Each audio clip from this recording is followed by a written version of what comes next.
Hey, it's Jim Paff. Welcome again to the Against Nice podcast, where we believe that nice people tend to be the most evil people of all because they want you to fit in the mold that they believe is best. We believe in a culture and government that honors individual decision-making, where you choose the direction of your life. This is the best way to promote justice and fairness in society, and to promote an attitude of kindness which looks to the benefit of others, not to yourself. You can join us at politicsisn'tnice.com. Click on the Join Us button there at the top right and join our email list. Let's get going with the podcast. Really excited to have Robert P. George. He's a professor at Princeton University to join me on the podcast today. I saw a Twitter storm that he had where he was talking about people who were concerned about their careers, and they were mostly academics. He gets people following him anonymously, and from time to time he'll work to figure out who these people are, try to call them out of his Twitter following. But when he did it this time, he got a lot of feedback from people who had these anonymous accounts, entirely concerned about their ability to keep their jobs even and to lose their academic careers, whether they had tenure or hoping to get tenure. And he had other people too. But he was talking about how there is an increasing concern amongst people who could lose their jobs if they did not toe the line. They've got the woke crowd coming after them, and they were really concerned, and they shared this with him. So Robert George shared some thoughts about what that meant to him, and we'll talk about that in the podcast. He'll kind of lay out what had happened there. We get into other discussions too, like religious freedom and whether we've got justice in our country right now, and whether that we can maintain our liberties based upon that, how we should respond to it, and what are the origins of these problems that are happening in our culture. Robert George is an amazing thinker. He founded an organization called the Manhattan Declaration that talked about how people should respond in culture when all these various problems on the social conservative side of things, how Christians should react, people of faith, people that declare Christ. And he did this across borders in the evangelical community, in the Catholic community, the Orthodox community. It was a key declaration that rolled out in 2009 that I think is still relevant for Christians today. So he really has been a great leader on how people of faith, people of good conscience and goodwill should react in society. So it's kind of a perfect fit for the Against Nice podcast. So without further ado, I want to get to our discussion with Robert George of Princeton University. Welcome to the Against Nice podcast. I'm really honored to have Robert P. George. He's the McCormick Professor of Jurisprudence and Director of the James Madison Program in American Ideals and Institutions at Princeton University. He's also a frequently visiting professor at Harvard Law School. He's served as chairman of the U.S. Commission on International Religious Freedom. He's also served on the President's Council on Bioethics as a presidential appointee in the United States Commission on Civil Rights, and as a U.S. member of UNESCO's World Commission on the Ethics of Science and Technology. He also serves on the boards of the John M. Templeton Foundation, Religion Trust, the Lindy and Harry Bradley Foundation, the Ethics and Public Policy Center, the Beckett Fund for Religious Liberty, the National Center on Sexual Exploitation and Center for Individual Rights, among others. He's a graduate of Swarthmore College. Professor George holds an MTS and JD degrees from Harvard University and the degrees of Doctor of Philosophy and others from Oxford University, and he holds 19 honorary degrees.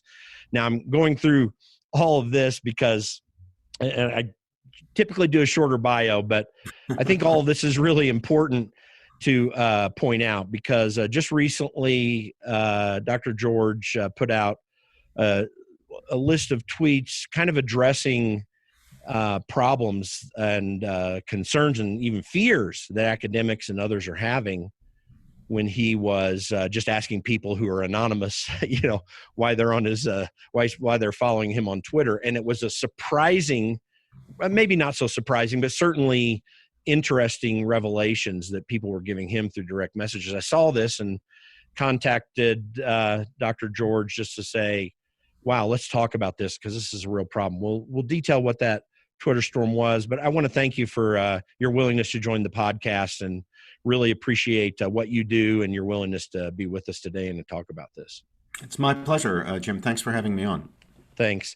We're in a situation today that is really scary. I mean, I think in many ways, scary in the sense of the emotional disruption that all of what's going on right now is causing people. I think there are a lot of people of courage out there who are concerned, but I think my take is that we're in a potential cultural, political, and fundamental shift in where we might end up in this country. I mean, in one sense, this is new to us.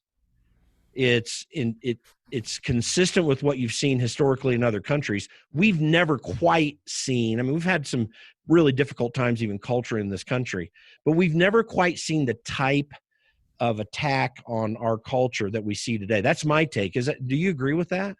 Yeah, there's an attack on the fundamental principles and institutions of the republic. People have, in many cases, far from all, thank God, but in many cases, lost faith in the principles of the American founding and the institutions established under the Constitution to effectuate those principles. The principles articulated, for example, in the Declaration of Independence. We hold these truths to be self-evident, that all men are created equal, that they're endowed by their Creator with certain unalienable rights. And among these are life, liberty, and the pursuit of happiness. That's a real statement of the American creed right there. It's a statement of principle. The Constitution is meant to effectuate those principles. But people are starting, many people have already lost their faith in the principles, lost their faith in the institutions, no longer believe the country is fundamentally good. Now, we all recognize the sins historically that have been committed in the name of the country. Sins against the Native American Indian population, sins associated with slavery, the enslaving of people from Africa, the crimes committed in the aftermath of abolition of slavery under Jim Crow and segregation. But we have heretofore in this country understood that those sins and crimes were not the fault of the principles. On the contrary, they happened because we were unfaithful to the principles. We deviated from the principles.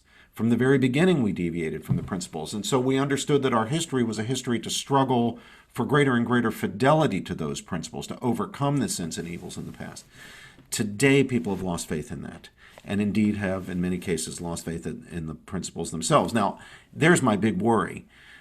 Because I think those principles are true and good and right and just and necessary to the well-being of people. I want to see those principles spread. I don't want us to give up on those principles.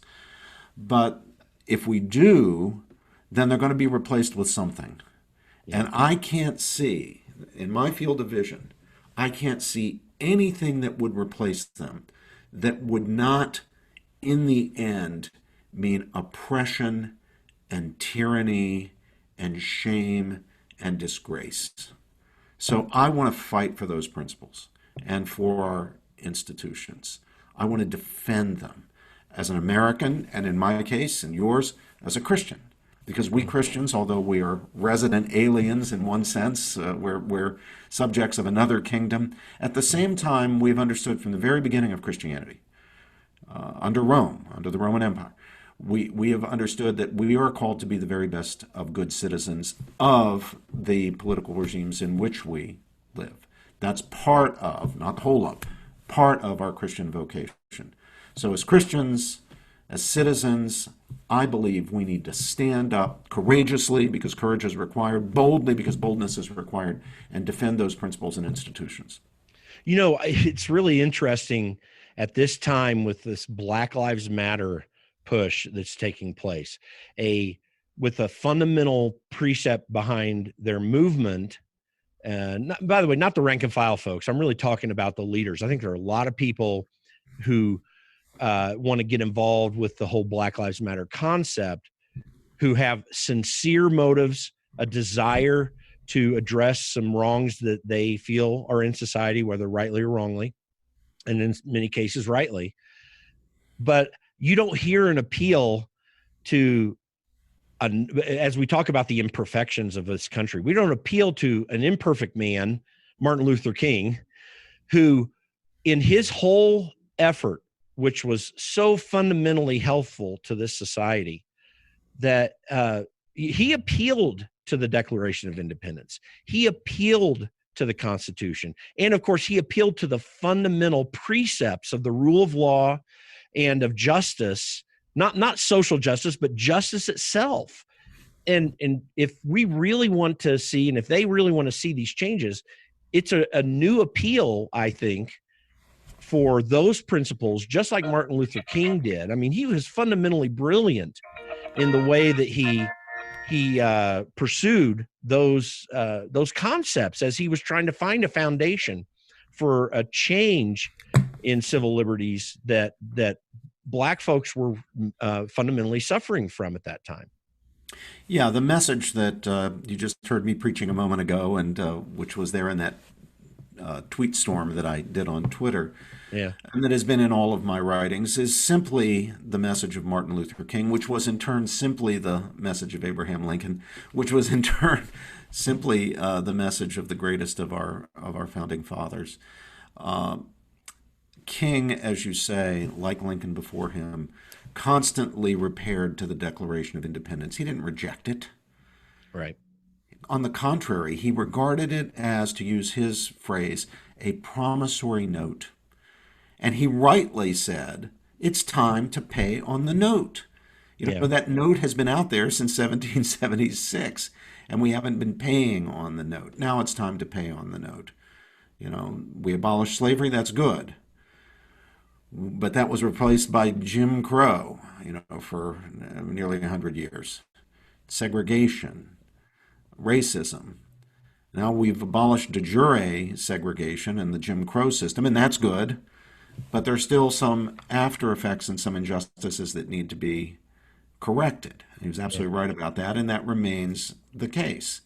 It is true, and I try to remind my conservative friends that it is true, especially those who are not Black. It is true that Black folk are subjected to indignities that other folk are not on a regular basis. If you're a Black man, like Senator Tim Scott from South Carolina, Republican conservative, he can tell you, and has told us, that as a Black man, he is often treated in ways that his white colleagues are not. For example, I'll give you a very good example. Early in his career in the Senate, as he was going into the Senate, walking alongside a couple of other senators who were white, the police stopped them and questioned him, not the others, and said, "What are you doing here?" and he pointed to the badge that the senators and members of the House of Representatives wear on their lapels to indicate that they're members. He pointed to the badge in order to say, "I'm a member of the Senate." And the police officer, who I'm sure was not a bad person and I'm sure was not a terrible racist or anything like that, said to Tim Scott, "I recognize the badge, but I don't recognize you." Yeah. Now, that doesn't happen to Lindsey Graham, and that doesn't happen to Chuck Schumer. Black women will tell you about experiences they have of being followed around in department stores by clerks or by security guards when white women are not. This is not right. And these indignities have got to stop. And while the police are, we should be supporting our police because our police are, for the most part, wonderful people who are protecting us at risk to themselves every single day. Mm-hmm. There have been, there's no question, police abuses, some race-based. And we have to correct that. So we need to acknowledge that there's a real legacy here that we need to continue the reform process on. No question about it. At the same time, let's not allow that to become a pretext for an ideology, a kind of Marxist or quasi-Marxist ideology that undermines, cuts away at, tries to destroy the basic principles of the American founding, the principles of liberal democracy, as we sometimes call it. Republican government, as the founding fathers called it. The principles of the Declaration and of the Constitution. This is not hard. This is not difficult. We can draw these distinctions. It's not rocket science, but we've got to do it. We've got to do it. We can't let sentimentality get in the way of doing it, and we can't let stubbornness get in the way of doing it. Conservative folk need to recognize that there are indignities and injustices that continue and that have to be rectified. Folk on the liberal side or progressive side have to recognize that the American founding principles, the basic principles of our republic, are right and good and shouldn't be undermined. Yeah, and by the way, I got to know Tim Scott fairly well when I was working in Washington, D.C. I lived in Charleston for a couple of years. We would very often sit on the flights together when we happened to be on the same one heading back there. First of all, not a more gentle Christian man that you've ever met in your life. Fine man. Grew up, fine man. He grew up in North Charleston, which really hit in his youth, had a lot of problems that he went through. Yeah. He's lived this on a regular basis and maintains a good heart about it. He's even having similar indignities to the one you described on the Senate floor just recently. I know, that's right, where he was called a token by one of the liberal Democratic senators. Absolutely. This is disgraceful. This should not be happening. This should not continue. And we got to take that seriously.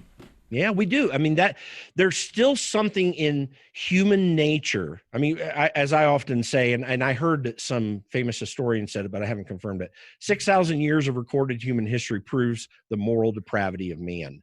The one thing, I think it was G.K. Chesterton, Jim, who said that. It may have been. No, what he said is slightly different. It makes the same point, but I love the quote so much that I'm going to give it to your viewers and listeners. Chesterton said, "Original sin is the one Christian doctrine for which there is knockdown empirical evidence." Yeah, that's right. And it's so we're never going to get rid of that fundamental problem in humanity. I think it's really interesting how these proponents of really some of these evil things that are taking place on the streets, in academia, as you point out, how they don't understand as they're beating down Thomas Jefferson. They have no clue that Jefferson's entire purpose of everything he wrote in that Declaration was to get us on the path of extracting ourselves as best possible from some of the evils, not of human history, but that had been still writhing in Western culture at the time of the writing of the Declaration. Yeah, a lot of what you see going on, the violence, the looting, the rioting, this is just being done under the pretext of struggling for racial justice. It's not part of any struggle for racial justice. And we shouldn't put up with that pretextual nonsense. Let's get serious about the serious problems with race and racial injustice, but let's not allow that to be used as a pretext for behavior that is motivated by other and much more malign things.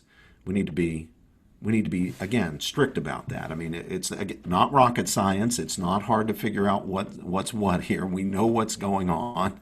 If you're a follower of Martin Luther King looking for payment on the promissory note from the Declaration of Independence, you're not breaking into a local jewelry store. That's not what you're doing. Martin Luther King was willing to go to jail in defiance of the segregation laws, but he wasn't breaking into stores and stealing other people's property or anything like that. Let's be clear and let's be serious about that. Jefferson's an interesting case.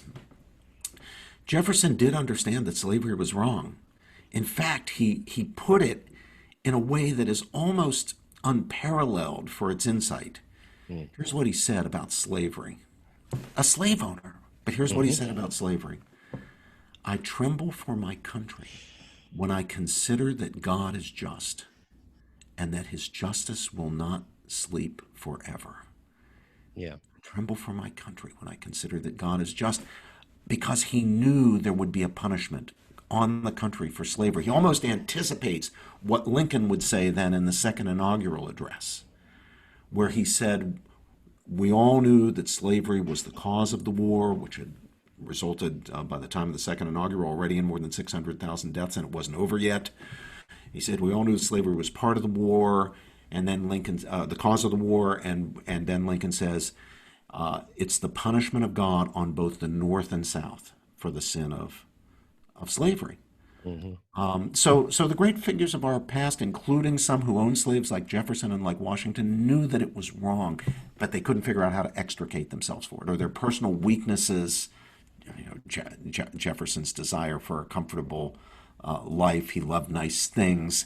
He spent a lot of money on fancy furniture and wine and luxuries of every sort. And it was all on the backs of the slaves, and he couldn't extricate himself from that. So it's a combination of failing to see how to get out of the slavery problem and the personal flaws that led them to implicate themselves in Jefferson's case and in Washington's case, though Washington at least freed his slaves in his will and made financial provision for them. But these personal flaws that kept them from doing the right thing.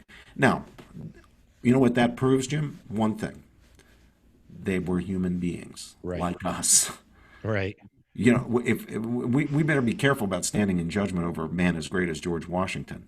Yeah. Because we have sins and faults and flaws too, probably worse than his.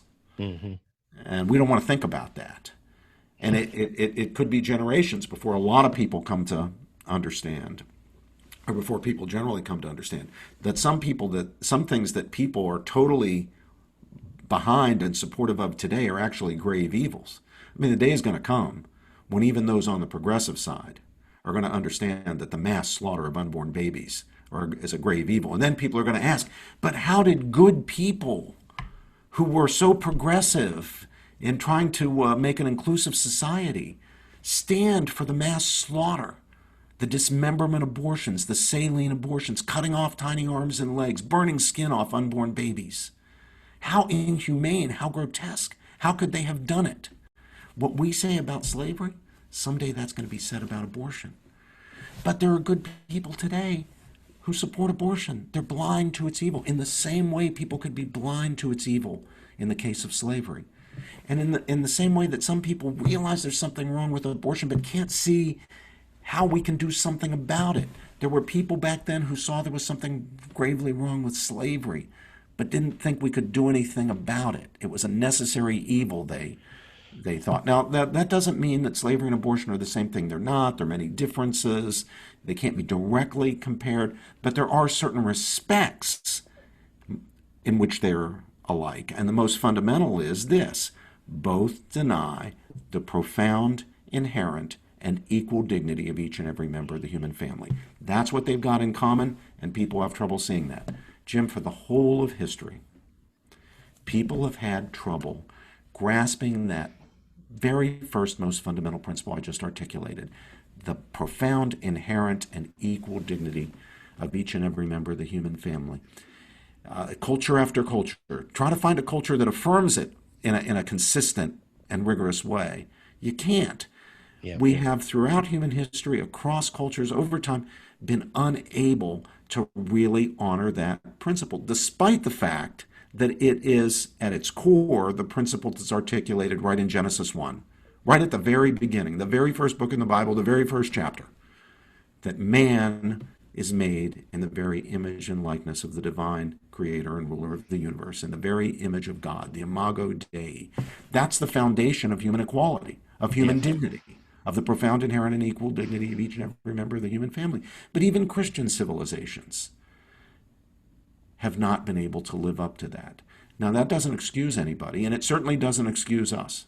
Right. So our task, it seems to me, Jim, is to dedicate ourselves anew to working for the cause of equal dignity.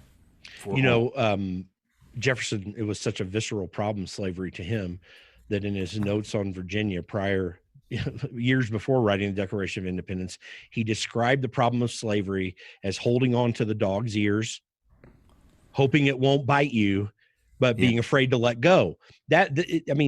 it is fundamentally outrageous for this culture to beat down Jefferson in the manner they are. I mean, he deserves some discredit, of course, but to understand that a man of his nature understood not just at the intellectual but at the visceral level of what it was doing to the country. But to fix this wrong, he appealed to the rule of law. He appealed to the ideas of eternal justice that presuppose any freedoms that we might have in a nation. But now, come to today, speaking of the abortion issue, my friend Troy Newman, who runs Operation Rescue, he and David Dadeline, I always forget how to pronounce his name. They exposed the real evil, the even worse evil, I should say, of abortion, which is this selling of baby body parts. And then they go into a California court that is determined to fundamentally uphold this visceral evil of abortion and to cause them not only just judicial but financial harm. It's amazing how we've turned it on its head. The same thing happened during the struggle for civil rights. Courts in the South tried to protect segregation and Jim Crow. They tried to punish civil rights workers, civil rights organizations. History, there's almost nothing new. History does really repeat itself. It really does. The subject or the cause may change, but human nature being what it is, people behave in much the same way. But we have to continue the struggle. The struggle for the rights of the unborn child are, for us, the parallel to the struggle for racial justice and to overcome Jim Crow and segregation for the previous generation, even as we're working on the continuing lingering after effects of Jim Crow and segregation, rooted, of course, in the gravest evil of all in that domain, which was slavery.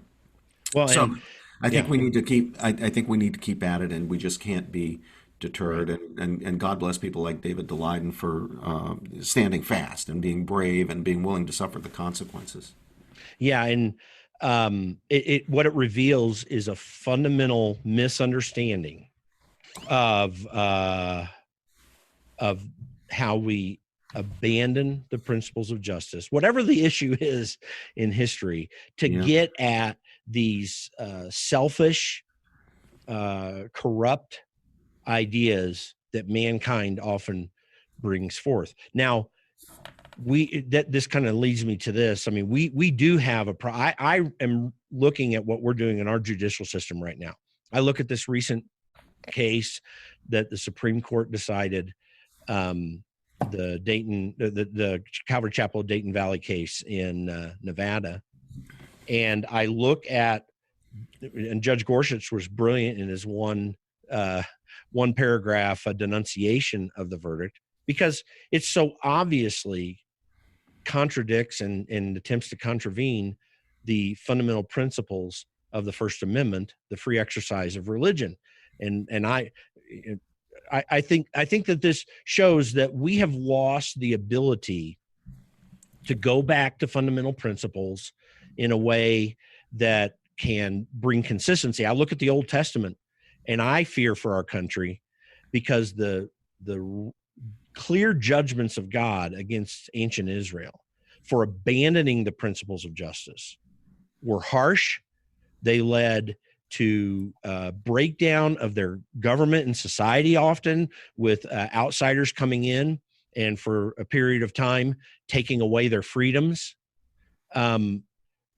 I see this problem continuing to grow and become worse, which I think becomes a problem of the academy, if you ask me, the university system at its foundation, in terms of the training and teaching and focus and drive towards ideas of liberty and freedom, but even more fundamentally, the use of logic and reason to understand what these principles are, even where there are disagreements. The university system in our country, for a long period of time, with all of its flaws as well too, was really good at giving us a foundation for understanding what we were about, where we needed to go, how we needed to apply it in new generations passed the Constitution. It seems we have lost that. That's something I think you're addressing in your, or at least exposing somewhat in your tweet storm. But am I right about this? I mean, have we really lost the ability to maintain any of those sorts of foundations because of the breakdown in our academic institutions? Well, let's begin, Jim, by bringing your viewers and listeners up to speed on the case that you mentioned out Yeah. of Nevada, which made it to the Supreme Court, but was decided in a way that I agree with you is extremely unfortunate.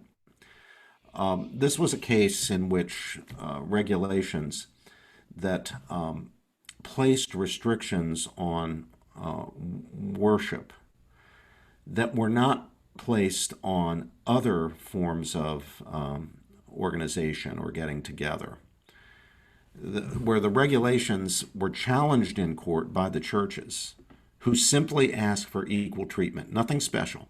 They just said the restrictions on our gatherings should be no different from the restrictions on secular gatherings, like gatherings at casinos, for example.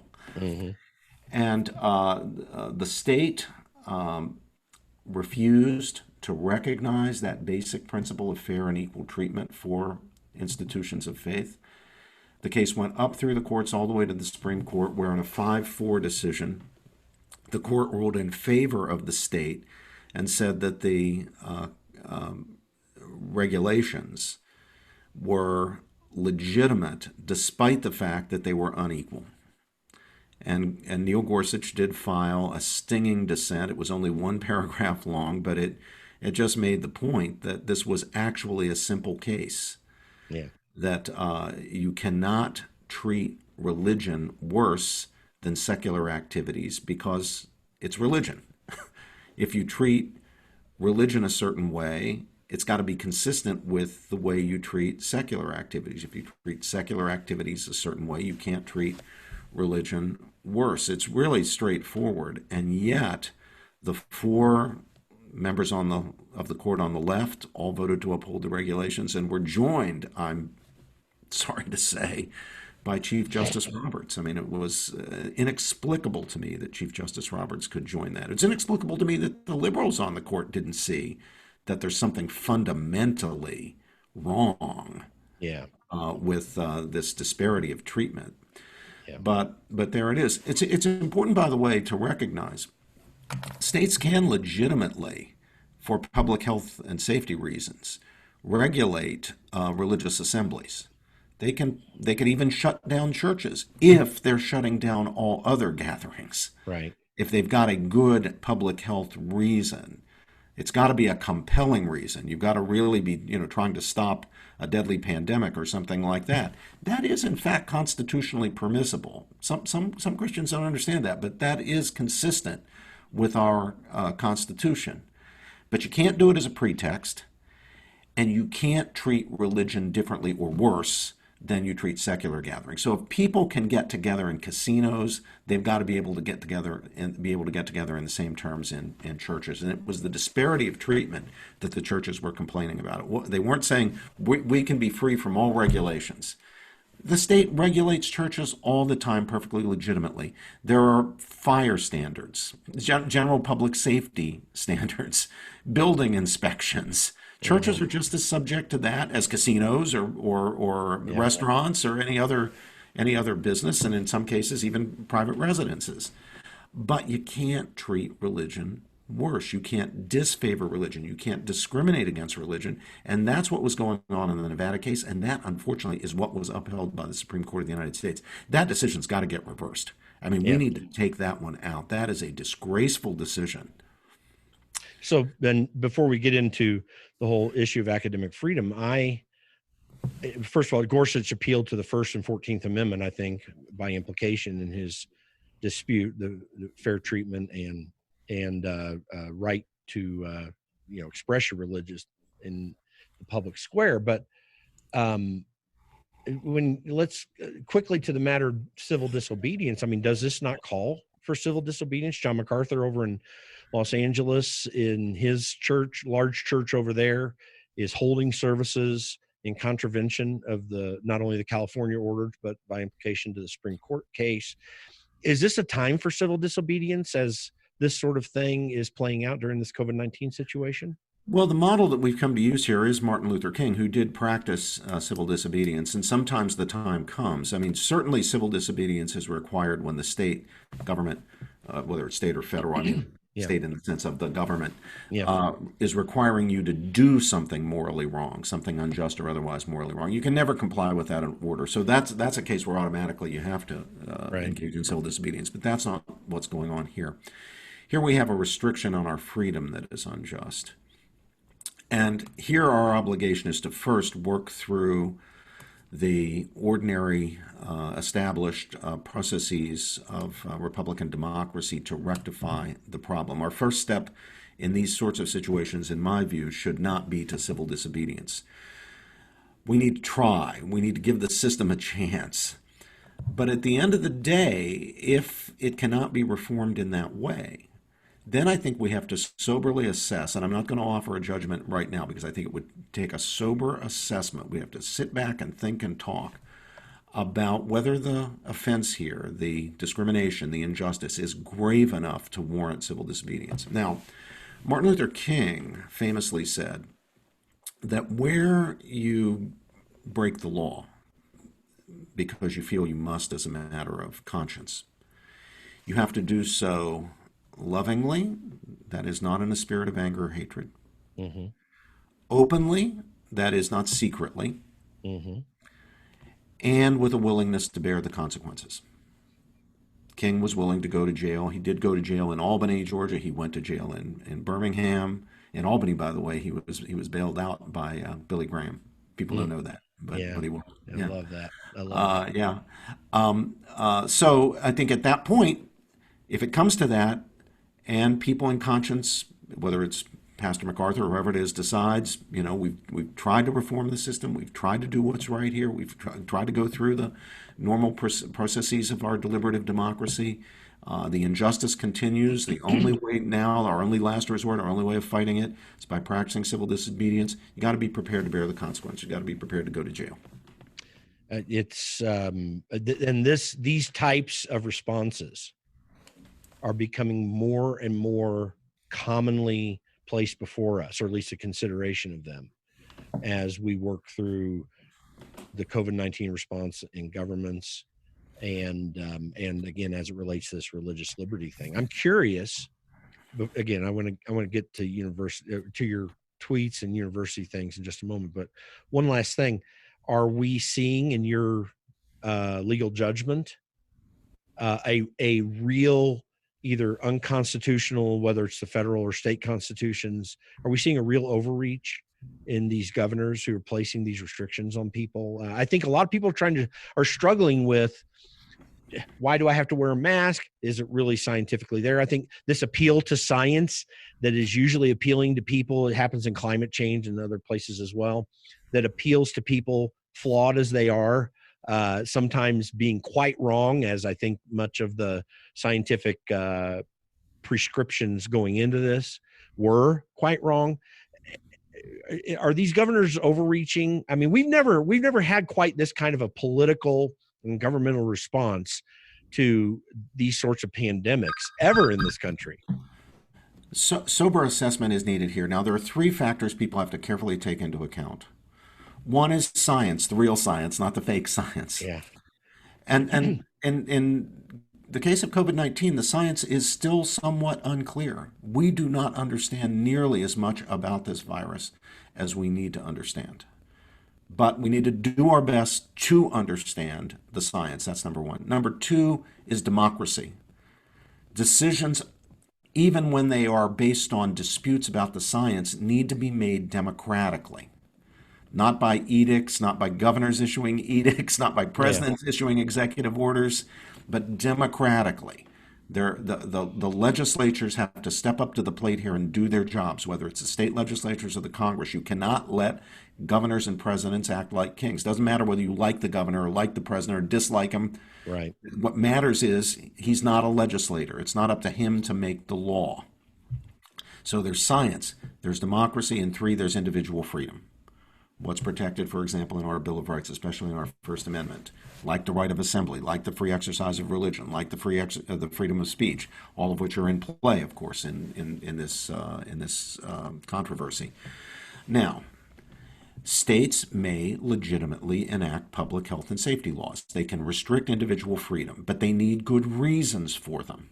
Those reasons are often reviewable by courts, but one of the things courts need to be looking at, especially when there are disputes about the scientific basis for a public health or public safety regulation, is whether these are democratically validated, democratically pedigreed decisions. If it's just governors functioning as legislatures or legislators, then they are usurping the authority of the elected representatives of the people and acting like little dictators. And courts then should rightly step in and ensure that these decisions are made by legislatures. That doesn't mean the courts should make the decisions, Right. one way or another. That too would be a usurpation. Just generally, Jim, going beyond the public health issue, I mean, just look at cases like Roe versus Wade and Obergefell. Look at some of the worst decisions that we've had in our lifetimes. They are courts usurping the authority of legislatures. The debate over same-sex marriage should not have been resolved by the courts, as it was in Obergefell. It was a legislative matter. The debate over abortion should not have been resolved by the court. It was a legislative matter. And now in the COVID-19 case, we don't want courts going in and doing that again. On the other hand, these decisions are not fundamentally to be made by governors, or for that matter, presidents. Yeah. We need legislatures to do their job. I was asked by Politico, the website Politico, to be one of the respondents to a question they put to some scholars and activists and other people. And that was, if you could change one thing, if you could get people to do one thing to make our government better, what would you do? And my answer to that, and I'll give it as something I'd share with your viewers and listeners, is I'd make every citizen, and certainly every legislator, politician, judge, president, governor, I'd make everyone in the country look very carefully at the first word of the first sentence of the first paragraph of the very first article of the Constitution of the United States. It's the most overlooked word in the entire Constitution. It's the word all, A-L-L, all. That article, that first article of the Constitution, is the article in which the people of the United States vest in the Congress all legislative power. Now, if the Congress has all legislative power, how much does that mean executives have? Zero. None. How much does that mean courts have? Zero. None. And yet, we find ourselves governed by courts and executives. Yeah. Right? Not by the people's representatives. And in part, significant part, Jim, that's because Congress has willingly abdicated its legislative responsibility. You see the same thing, by the way, in the state legislatures. Yes, true. A lot of abdication of responsibility because they don't want to take responsibility. The men and women who serve like being reelected. They don't like taking controversial stands. So they simply abdicate their responsibility. It's the easy way out. Let the governor do it. Let the courts do it. They don't legislate, and they don't stand up to the courts. Yeah. I mean, Congress should have stood up to the courts on Roe versus Wade ages ago, as should have presidents. Correct. And we have the same sort of thing here. So I don't object to public health regulations and provisions being put in place, even as applied to individuals, whether it's wearing masks or what have you. Where the science is controversial, we have to do our best to get at the truth of the matter. And people are going to make mistakes. Even scientists make mistakes. You get two scientists together, often you have three opinions. But the key thing is that when we make decisions in the face of the disputed science or whatever, they need to be made democratically, not by edicts, not by courts. I agree. And listen, I'm looking and tracking this nationwide, and various states give various authorities to governors to make these decisions. Here in Colorado, where I live, the legislature unwisely a couple of years ago passed a law that does give the governor a decent amount of levity, and it's coming to bite him now. It was supported by Republicans and Democrats, and it's like, what were you thinking? And although I have to give credit, I do know Jared Polis from my time in Congress, and he's a likable guy. We get along well enough.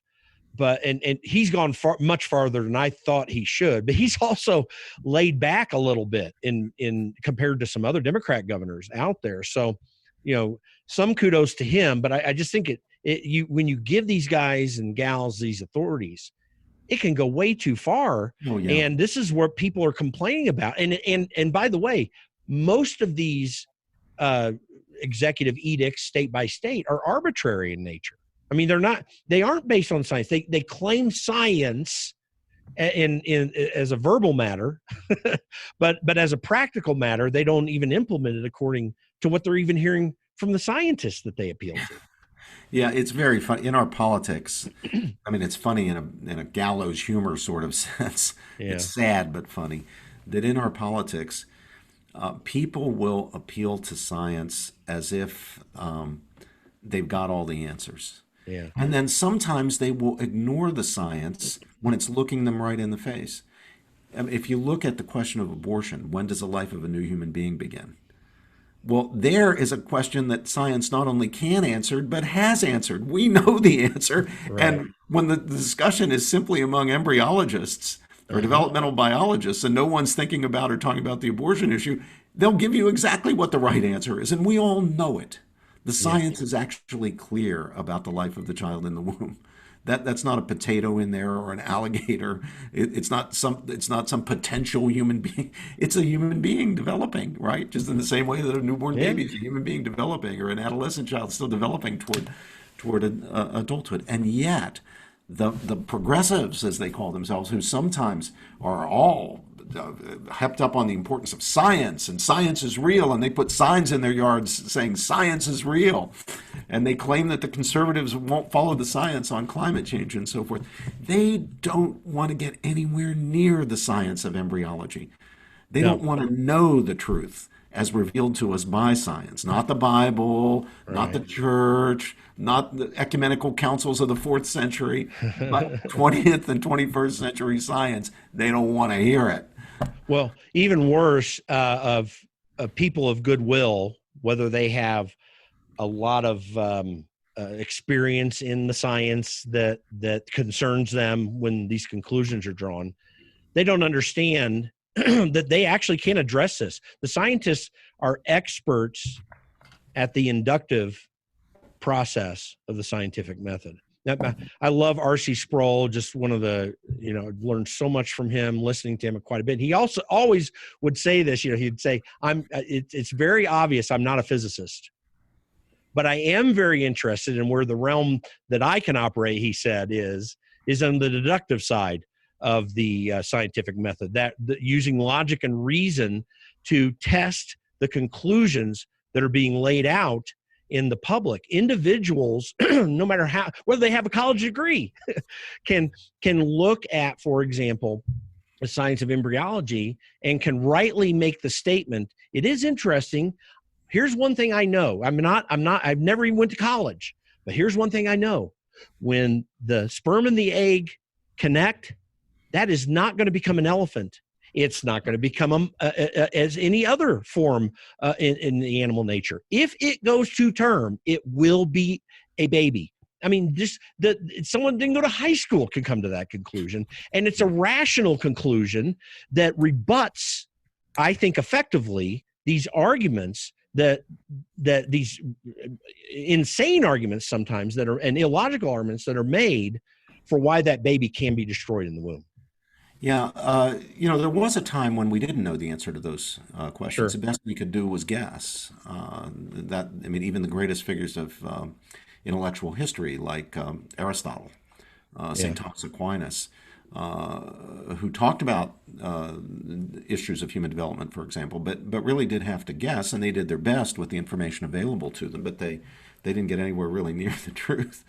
It wasn't until the 1820s. It was the discovery of the mammalian ovum that launched our modern understanding of biological development, of embryology, of mammalian embryology.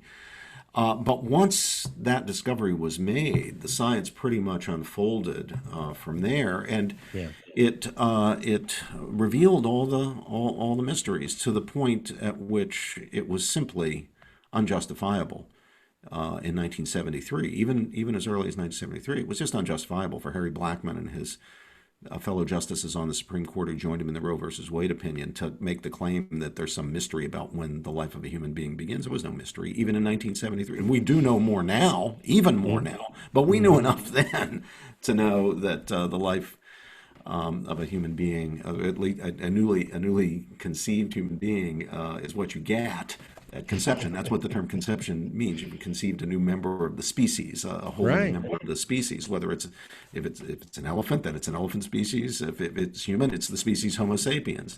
And then the only question is it going to survive, or how long is it going to survive? I mean, you've got a human being now. Will it make it to 3 months? Will it make it to 9 months? Will it make it to 2 years? Will it make it to 12 years? Will it make it to 90 years? Oh, if they would have only appealed to the science. Yeah, that's right. So, But yeah. you don't want to hear the science when ideology gets in your way. You only No, want to hear that's about the right. science when you can manipulate it. And of course, very often the claims to science themselves are false. Claims Yep. about scientific consensus and so forth. Right. And we have to be very careful to make sure that we understand that because scientists believe something, or whether the majority of scientists believe something, that doesn't mean that even the question is scientific. There's Right. no question that in the early part of the 20th century, probably the first 4 decades of the 20th century, most scientists firmly believed in eugenics.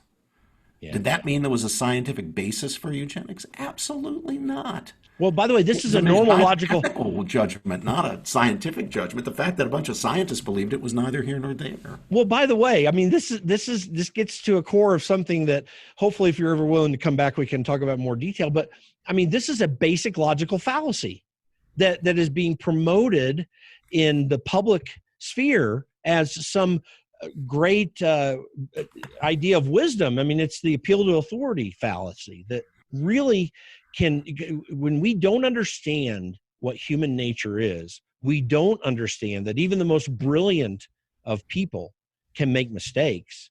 And Oh, gosh, yeah. it's amazing to me that we continue to allow this appeal to authority fallacy to have precedence in our public debate. Yeah, I mean, there are obviously, we as Christians believe there are legitimate appeals to authority, that Sure. authority has its place, but its place is not in philosophical argument. And its place is not in scientific inquiry. You know, Right. it should never be considered definitive there. I mean, the whole science has proceeded by questioning established understandings, established paradigms, established orthodoxies. This is Hmm. what Thomas Kuhn's famous book about scientific revolutions tells the story of. Yeah. So it's trying to be clear about these things, to think clearly, to think soberly, not to let ideology get in the way of your thinking, not to fall for pretextual arguments. Just stay steady, stay clear, stay in your lane, think straight. Yeah, I agree. I think it's a good transition into your tweet storm, in my opinion, because all of these problems have some of their origin, it seems to me, in the academy, in our educational institutions.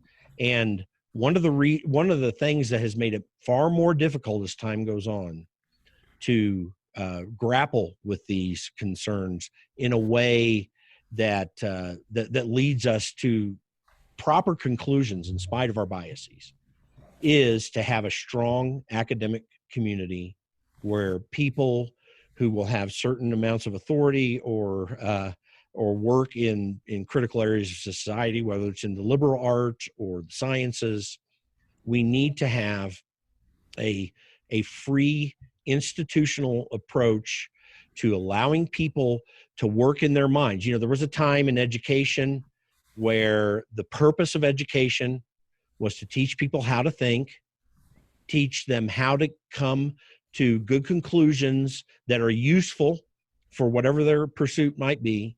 and we've changed this.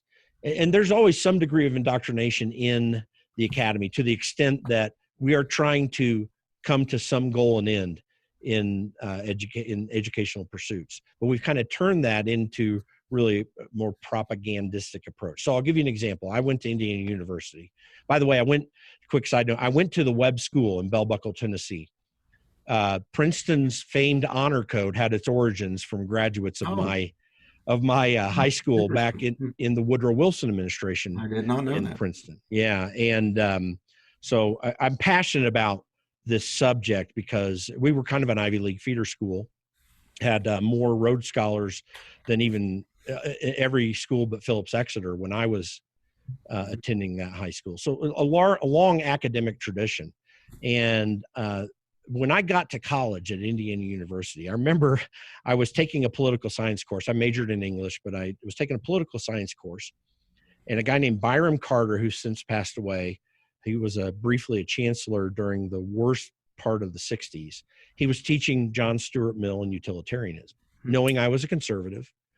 And because of John Stuart Mill's atheism, I was just going against it, man. I was pushing against it in every way, and in class, and I was always very vocal. But he pulled me aside after class, and he was a liberal. He's a very classical, Democrat liberal. Pulled me aside and really helped me out. He says, "Hey, Jim, I think you don't understand that some of what Mill is saying, even though you're concerned with his atheism, kind of aligns with the political philosophy you're at, and you're not noticing it." And I mean, here, he didn't have to do that. He knew that I opposed him politically in so many ways, but because of his concern for my ability to grapple with issues that would be useful for me as I was pursuing the things that I was doing, he, out of kindness, out of concern for me, he pulled me aside and corrected me. It was one of the fundamental things that happened to me in the university, which in my estimation cannot happen today, or at least not on a regular basis as it used to. There probably are lights. Hillsdale College is one that we think of, but I mean, there are concerns in every place that we go to. You had, as we talked about earlier, you had asked people who were anonymous just to reveal themselves, or at least to explain their anonymity. And one of the things that you pointed out in your tweet storm that I thought was very interesting, you mentioned, so as these people were in fear for losing their jobs, losing even tenure, losing their opportunity to maintain their academic career in the long run, you came to this conclusion. You said, we need courageous people to stand up to the bullying. Risky, sure. And there will be casualties. I don't pretend otherwise. But there is no other way. And decent, honorable people need to stand in solidarity with those who defy the bullies and come under fire. An attack on one must be regarded as an attack on all. Any such attack threatens principles that are essential to the functioning of universities and decent politics. Progressives have come under attack as well, sometimes from the woke, others from the right, and conservatives need to defend their rights as fiercely as we do our own. Liberals and civil libertarian progressives need to adopt the same stand towards the rights of conservatives. And so I'm just curious. I mean, we're talking about people in the academy who are in abject fear. And what do we need to understand about this? What are the origins of this problem? What are the likely outcomes if this stand that you tell people to take is not undertaken? Well, I think the origins are in a loss of faith. In this case, a loss of faith in the truth-seeking mission of universities and in the truth-seeking vocation of scholarship. This used to be firmly understood. If you look at the Woodward Report from Yale from the early 1970s, or the early documents of the American Association of University Professors, or some of the things that have come out of the University of Chicago, scholars, others used to understand that the whole point of universities is truth-seeking. Universities, it's sometimes said, and I agree, have three purposes: the pursuit of truth, the preservation of knowledge of truth where it has securely been obtained, and the transmission of knowledge of truth, the teaching mission. But you got to believe that there is such a thing as truth and that it matters. If you don't believe that, then you may keep the forms of a university, the institutional structures and some of the rules, but you're going to be chasing after false gods.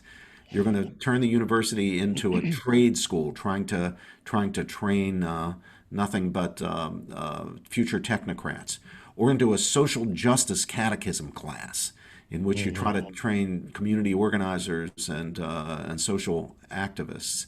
Now, I have no problem with students getting educations that'll train them for good jobs, including technocratic jobs, jobs in financial Sure. services, jobs in administration. I have no problem in principle with students getting good educations that will equip them to be good activists for the causes that they believe in. But those are not fundamentally what universities are about. And when those ideas or those goals usurp or displace the true truth-seeking mission of universities, the universities go into decay. And that's what we have now. That's decadence. Decaying, rotting corpses of what were once truth-seeking institutions. But we need the resurrection, right? We need to get Right. those corpses back up and going, and that means rededicating ourselves institutionally and in our individual lives as scholars and teachers to the pursuit of truth, genuine truth-seeking scholarship, and non-indoctrinating teaching. What your professor did in your case was what a professor should do, whether that professor is a conservative or liberal or something else, whether he's a Marxist or a libertarian or a Burkean traditionalist, whether Right. he's Christian or whether he's atheist, and that is getting you to seek the truth. Not trying to push his own agenda, not telling you what to think, teaching you how to think more deeply, more critically, and for yourself. A good university will teach students never to outsource their thinking. It's not somebody else's job to think for me. It's my Yeah. job to think for me. It's not my job to think for my students.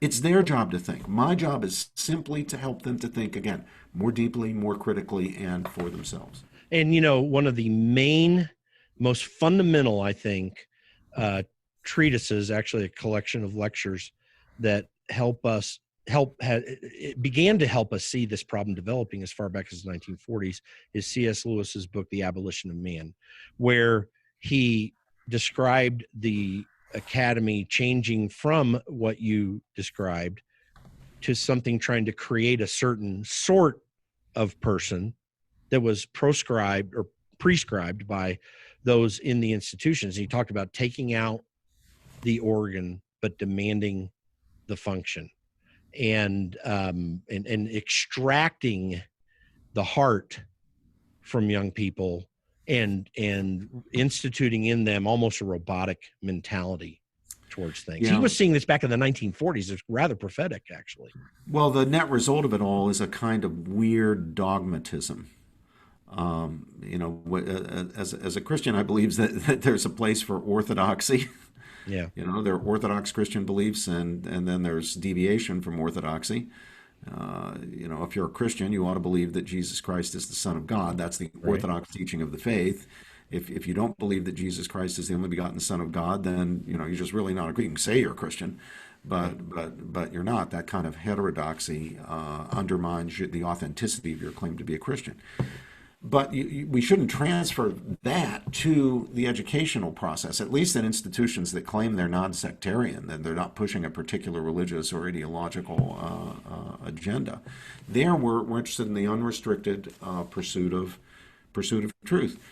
But when the concept of truth is undermined, what replaces it is not some radical skepticism that lasts for about 15 seconds. What replaces it is a new dogmatism.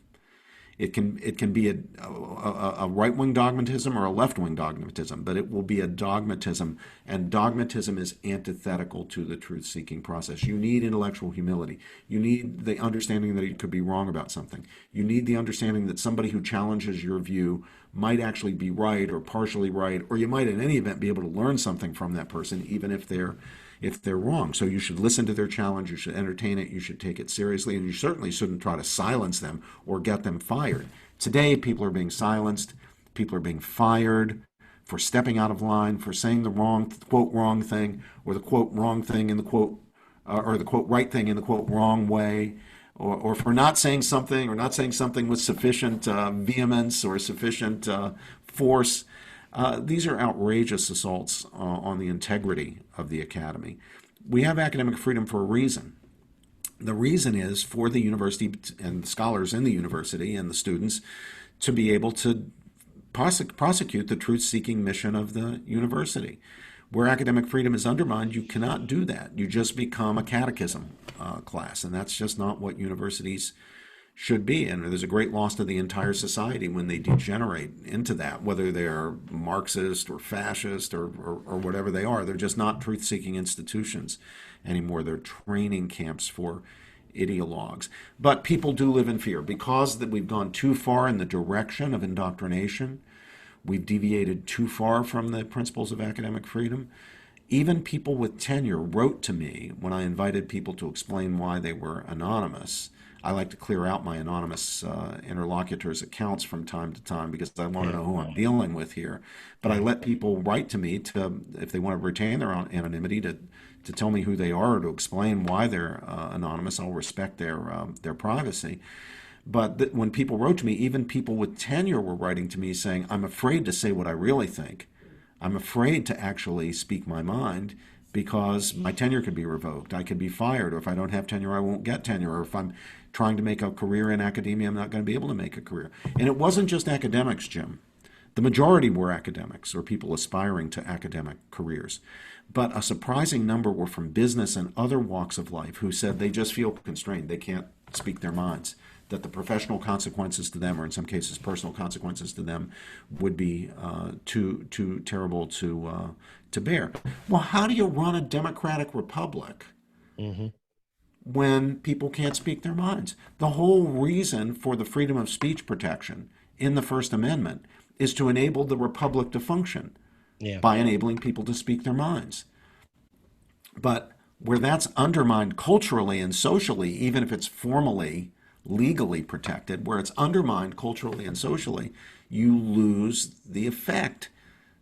And the whole democracy suffers, the whole republic suffers. I even find amongst people of a conservative political ideology often their inability to allow opposing views to hone the rough spots, so to speak. Say you got this beautiful sphere that you're trying to put together to hone off those rough spots. They won't allow it, but that's a healthy thing because it causes them to have to hone their arguments to something that can be palatable or receivable, or it can be even engaged in. And there are some amazing parallels between what we're seeing now coming from the left, the shutting down of speech, the bullying, the intimidation, and what we saw in the 50s during the McCarthy period, right, where people were being silenced, being hunted down, being fired, being bullied, being intimidated for anything that could be construed as a statement that was even roughly sympathetic to communism or not sufficiently hardcore anti-communist or anti-Soviet.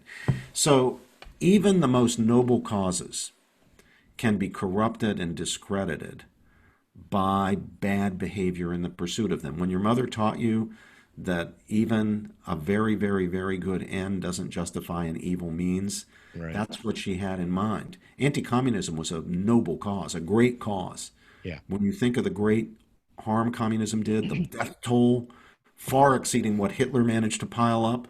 Yeah. Well, anti-communism, opposition to Soviet imperialism and Soviet tyranny was a very, very noble cause. But look at how people like McCarthy tarnished the cause. Now, the cause of anti-racism, a noble cause, is being tarnished by people who are using it as a pretext and then deploying bullying and intimidation tactics to try to shut down critics. Yeah, absolutely. So respectful of your time here. One last question for you. So are our academic institutions beyond repair? You have said called for a courageous stand of people who will suffer, as King did, as many people throughout history did, standing for what was right. Is it beyond repair? Are we kind of too far down the road right now? No, it's not beyond repair. It's just a question of whether people are prepared to pay the price of fighting back. Now, look, you're about my age, I think, or maybe a little younger, but yeah, close. Our fathers, or if not our fathers, our grandfathers, or for my students, their great-grandfathers, at 18, 19, 20, 21 years old, were conscripted into the military. My dad was right out of high school, 18, hadn't even finished high school, and shipped off to fight either Hitler's armies in Europe or in the terrible, appalling circumstances of the Pacific. And they fought valiantly, and they saved the world from tyranny. 18, 19, 20 years old, and they had the courage to do that. Am I supposed to be afraid to speak my mind as an academic because I might get fired? I should be ashamed to think Yeah. that. Yeah. When my dad exemplified so much more courage, took so much greater a risk, maybe I'll have to go find respectable work if I get fired. Maybe I'll have to go into plumbing. Judging from my last plumbing bill, when we had a problem with the shower head in one of our bathrooms, it's actually a pretty remunerative line of work. Yeah, exactly. But at least for my part, I'm going to say this, and everybody's got their own story and their own responsibilities. And I don't want to lay a heavy guilt trip on other people. But for my part, I'm going to say what I think because that's my vocation. I may be wrong about various things, but I'm going to do my best to understand the truth, and I'm going to speak the truth as God gives me to see the truth out loud and in public. If some people aren't willing to do that, then yes, we will lose the universities, we will lose the culture, it's beyond repair. But I think we can restore these institutions if even a minority of professors and students will say, we're not going to submit to the bullying, we're going to stand up to the bullies, we're going to speak our minds, and we're going to support each other. Remember what I said about supporting each other? Yeah. Stand up for each other, circle around each other, go to the aid of the victim. And remember, the victim may be somebody we disagree with. If the victim of the persecution, the bullying, is on the left, I should be no less quick to defend that person than if he's a fellow conservative. I think if we do that, there will be costs, there will be casualties, no guarantee that you're going to escape retribution. But I think if we do that, we'll save these institutions. I love hearing you and your friend Cornel West talking about this. By the way, I find him to be brilliant, even though I disagree with him often and in many areas. The man is He's brilliant. right on these. I'll tell you, he's on these issues. He is right on the mark. He There is. no one more solid than Cornel West when it comes to defending academic freedom and the rights of dissent. He and I have been comrades in arms, locked arm in arm, fighting for this cause. It exemplifies what you're talking about. I mean, you're actually living it out. And it's a great example for people to understand what they need to be doing and what the risk is, because you both take risks, at least, from people hitting at you here and there. But Cornel West would have been that same professor to me at that same time, because you can see that heart of saying, we're going to make sure that young minds in particular in the academy are open and ready to get to the truth. And we need a whole lot more of it. So I can't tell you how much I appreciate what you've done, man. Well, thank you, Tim. It would be great to go through the whole Manhattan Declaration. I just want to point to that too, by the way, which I was a signatory to online back in 2009, and really a lot of great stuff that you've done through the years. Princeton professor, and you're stuck in there. You've helped a lot of people understand what's going on and what they need to understand. And I'm just grateful for all that you've done. It's inspired me. It's inspired many people through the years, I know. Well, you're very kind, and I appreciate it very much. And I appreciate all the good folks out there who are doing the Lord's work, literally doing the Lord's work, upholding the values that are so central to the preservation of our democratic experiment in ordered liberty, Republican government. I myself have been very blessed not only to have great teachers myself, and my own teaching is just my poor way of trying to repay their great generosity and benevolence to me. But I've also had great students, just magnificent, wonderful students. I've been so blessed to be able to teach at a place where my students are not only brilliant, but in so many cases also very courageous, and they're out there, fighting the fight and doing what's right and taking risks and just exemplifying what it means to stand up for principle. Many of them are Christians, some are Orthodox Jews, some are of no particular faith, but they're out there struggling to stand up for what's right, stand up for the truth, stand up for the principles that make our democratic republic truly exceptional and worth preserving. And I'm just proud of them. Well, and I try to promote kindness on this broadcast. When I say I'm against nice, I'm not telling people to be mean, but to have that view of what's good for others. and irrespective of your opinion, and seeking their good. And you're doing that on a daily basis. And I'm just grateful for that. And I'm really grateful for you taking some time to be on the podcast today. My pleasure. Thanks again, Jim. Thank you. Thank you for joining us today on the Against Nice podcast. Please be sure to go to our website, www.politicsisn'tnice.com. You can sign up for our email list there just at the top right of the web page. And make sure to follow us on iTunes or Spotify or Stitcher or even the iHeartRadio app. And give us a 5-star rating and let people know what you think about our podcast. Again, www.politicsisn'tnice.com. Join our email list at the top right hand of the page there, and follow us on iTunes, Spotify, Stitcher, or iHeartRadio. Thanks for joining the show today. We'll be back soon.